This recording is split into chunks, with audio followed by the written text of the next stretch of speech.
Hello students. आज हम class 10th की एक बहुत ही शॉर्ट और meaningful poem dust of snow पढ़ेंगे। यह पोयम हमें सिखाती है कि छोटी सी चीज भी हमारा मूड कैसे चेंज कर सकती है। ओके, ये क्लास 10th इंग्लिश का चैप्टर डस्ट ऑफ स्नो। इसके जो पोएट हैं वो है Robert Frost, presented by me my self Diksha. Okay, अब हम पोएट के बारे में जानते हैं। इस पोयम के पोएट है रॉबर्ट फ्रॉस्ट। ये एक फेमस पोएट थे जो नेचर के थ्रू लाइफ का डीप मीनिंग बताते थे। ओके, रॉबर्ट फ्रॉस्ट का बर्थ हुआ था 1874 में और उनकी डेथ हुई थी 1963 में। ये अमेरिकन पोएट हैं। He is known for his beautiful poems based on nature, life and human emotions. इनकी जो पोएम्स होती है वो नेचर पे बेस्ड होती हैं, लाइफ पे होती है और ह्यूमन बींग्स पे होती है, ह्यूमन इमोशंस में sorry. His poems are simple in words but deep in meaning. इनकी पोएम्स वर्ड्स में तो बहुत सिंपल होती हैं पर इनका मीनिंग बहुत डीप होता है। Dust of Snow is one of his short and most meaningful poems. Okay, so ये एक शॉर्ट और मीनिंगफुल पोयम है। Show small things can change mood based on nature. तो अब हम अपनी ये पोयम को रीड करेंगे। Dust of snow. The way a crow shook down on me, the dust of snow from a hemlock tree has given my heart a change of mood and said some part of a day I had wrote. Okay, so अब हम अपना stanza one को describe करेंगे। Okay, तो ये क्या कह रहा है? The way a crow shook down on me. इस लाइन का मीनिंग क्या है? एक क्रो ने अपने पंख हिलाए। एक क्रो ने शुक डाउन मतलब हिलाए। Shook down means हिलाए। The way a crow shook down on me. एक क्रो ने अपने पंख हिलाए। The dust of snow from a hemlock tree. और उस ट्री से थोड़ी सी स्नो मेरे ऊपर गिर गई। और हेमलॉक ट्री मीन्स क्या होता है? हेमलॉक ट्री मीन्स होता है पॉइजनस ट्री। Poisonous tree. और ये क्या शो कर रहा है? ये एक नेगेटिव सिंबल है।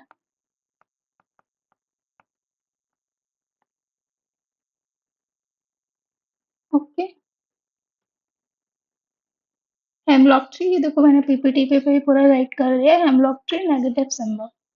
ओके, अब हमारा stanza second. Has given my heart a change of mood. Has given my heart a change of mood. Poet का मूड सडनली चेंज हो गया। Okay, and saved some part of a day I had rude. जो दिन खराब था वो better हो गया। ओके, तो पोएट्स का मूड चेंज हो गया। जो मूड पहले खराब था वो अब अच्छा हो गया और जो छोटे छोटे इंसिडेंट है वो भी बेटर कर देते हैं। तो सेंट्रल आइडिया की अगर हम बात करें तो इस पोयम का मेन आइडिया है लाइफ में छोटी सी पॉजिटिव चीज भी हमारा मूड चेंज कर सकती है और नेचर हमें पॉजिटिविटी देता है। इसमें पोएट का मूड किससे चेंज हुआ था?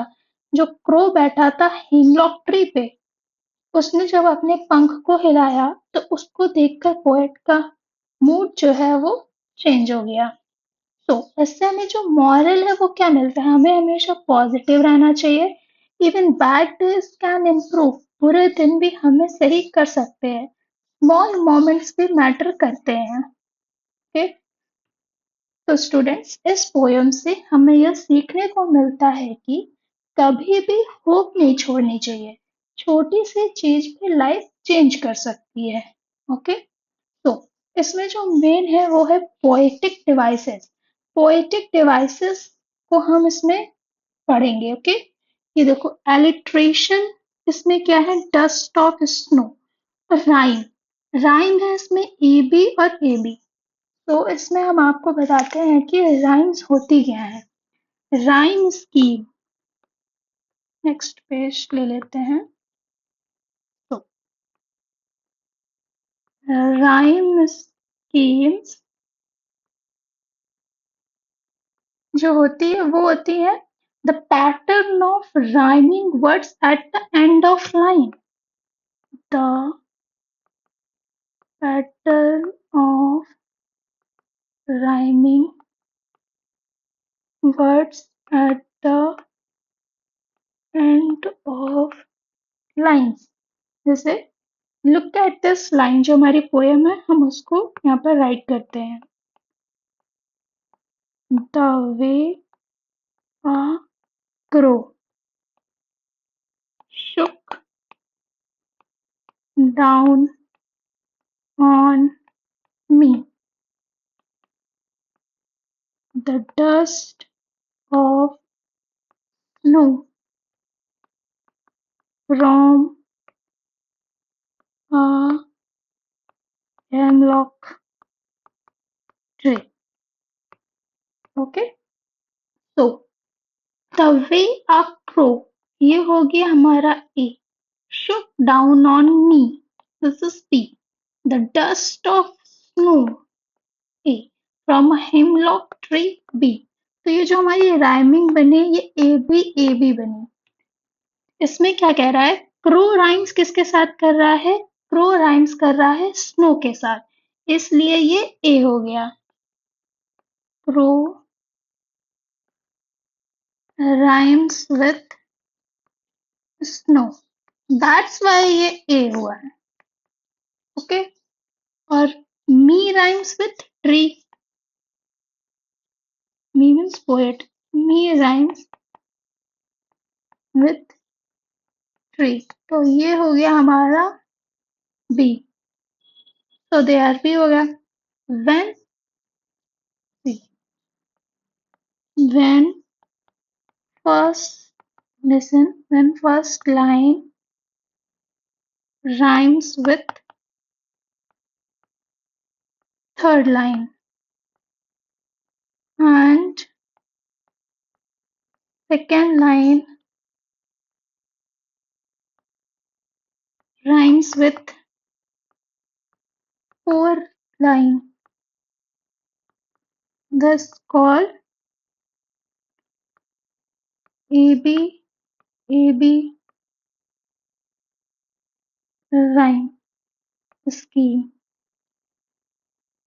Okay, students, notice carefully, crow and snow same sounds है, that's say the rhyme pattern AB होगा। Okay, तो आई होप आपको ये समझ में आ गया होगा हमारा rhyme scheme. So that's all, thank you.